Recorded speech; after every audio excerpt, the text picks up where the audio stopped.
একঘেয়েমি খাবার খেতে খেতে মাঝে মাঝে মনে চায় ডিফারেন্ট কিছু খাওয়ার জন্য। তো এই কারণে আমি আজকে তৈরি করেছি লইট্টা মাছের শুটকি, যেটা একটু অন্যভাবে রান্না করছি। বরাবরই তো আমরা লইট্টা মাছের শুটকিটা ভর্তা বানাই বা বিভিন্নভাবে রান্না করি। তো আজকে আমি এটা পাটায় বেটে তারপর রান্না করব।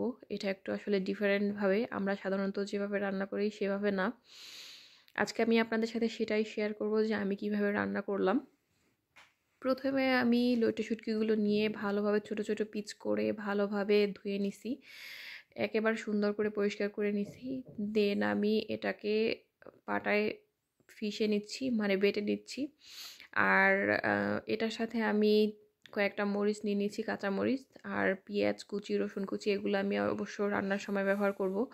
আর এখানে শুধুমাত্র আমি মাছটার সাথেই এগুলো বেটে নিচ্ছি। তো আসলে শুটকি মাছ আমার বরাবরই মানে প্রিয়, অনেক পছন্দ করি আমি শুটকি মাছটা।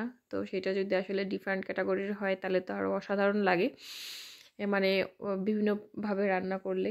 আর বিশেষ করে প্রবাসী থাকার কারণে আর শুটকির প্রতিও আসলে অনেকটা লোভ বাইরে গেছে, কারণ এখানে তো দেখা গেল বাধা দাদার নিয়মেই আসলে আমরা খাবারগুলো খাই।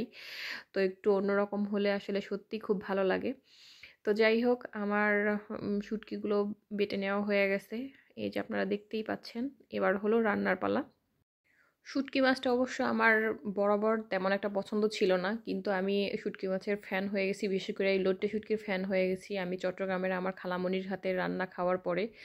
খালাম্মা আসলে এই লোট্টে শুটকিটা এত সুন্দর করে রান্না করে, ওনার বাসায় বেড়াতে গিয়েই আসলে আমি শুটকি মাছটা খাওয়ার আসলে বিগ ফ্যান হয়ে গেছি, কারণ খালাম্মা অসাধারণ রান্না করে।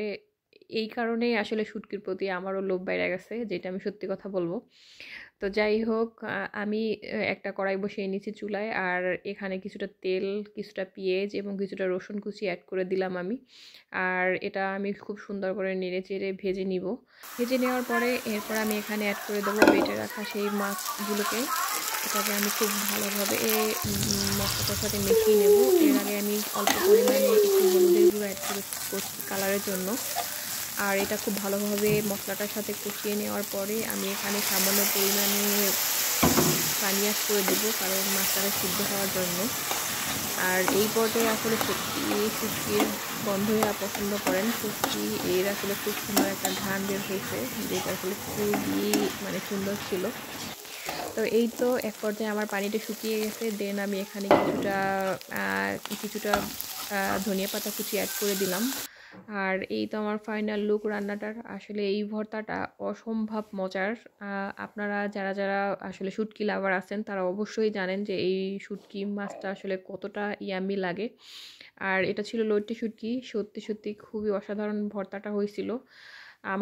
আমি তো মানে প্রায়ই মাঝে মাঝে ট্রাই করে খাই, মানে এভাবে রান্না করে খাই। তো আপনাদের যদি ভালো লাগে আপনারাও ট্রাই করতে পারেন। থ্যাংক ইউ সবাইকে।